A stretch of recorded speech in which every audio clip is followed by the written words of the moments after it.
Hoy vamos a explicar la simulación en Workbench del circuito de rectificación.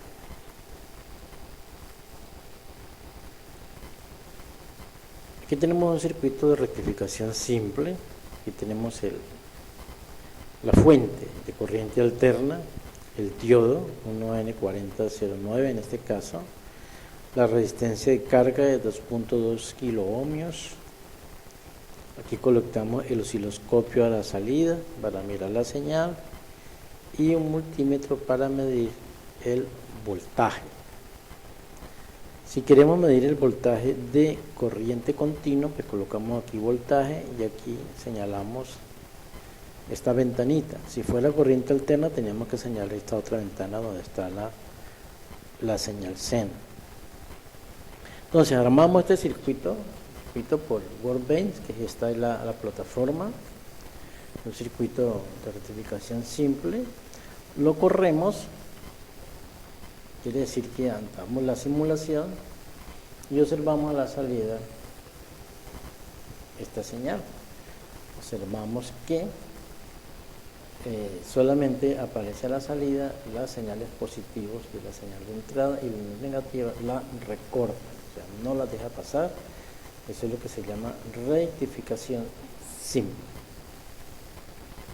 Entonces hay que medir aquí el voltaje de corriente continua y el corriente alterna, tanto de la salida como de la entrada, para poder hacer las comparaciones. Aquí tenemos la rectificación completa, o sea, 4 diodos. En esa configuración, la resistencia de carga, vamos a mirar el voltaje de salida en un multímetro y con el osciloscopio ahí miramos la señal.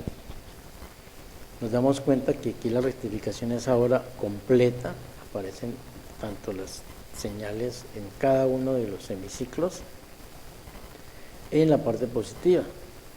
Medimos la corriente continua, o sea, el voltaje de corriente continua acá, y lo comparamos con el voltaje de corriente continua a la entrada.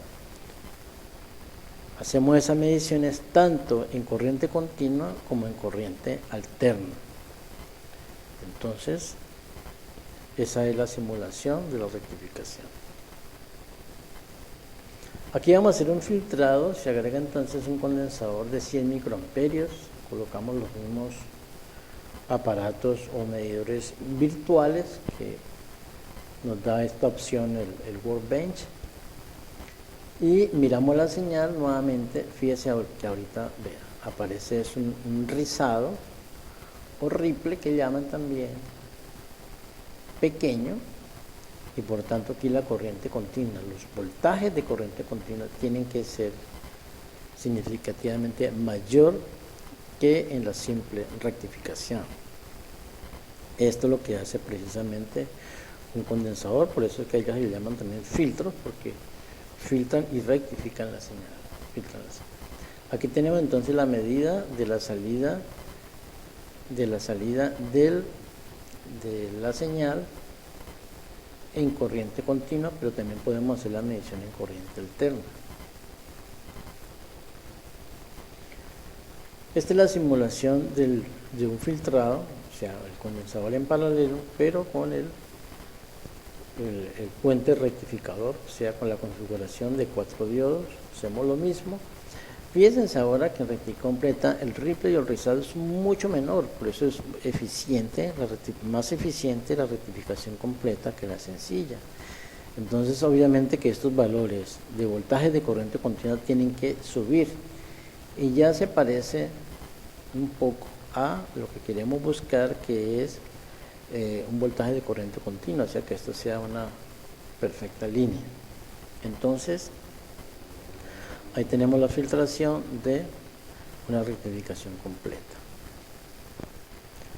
Veamos la regulación aquí tenemos un diodo, el 1N4009, la resistencia de carga, el condensador que va a filtrar la señal, y le agregamos el Zener 1N5234 y una resistencia de 1K para proteger ese diodo. Entonces aquí tenemos 3 etapas: rectificación, filtración y regulación.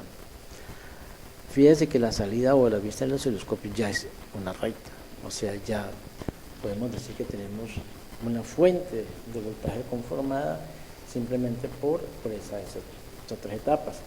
Este voltaje continuo, entonces ahorita tiene que ser mayor que las pasadas pruebas de simulación. Eso era lo importante que tienen que hacer, les habló el profesor, el ingeniero Jorge Polanía.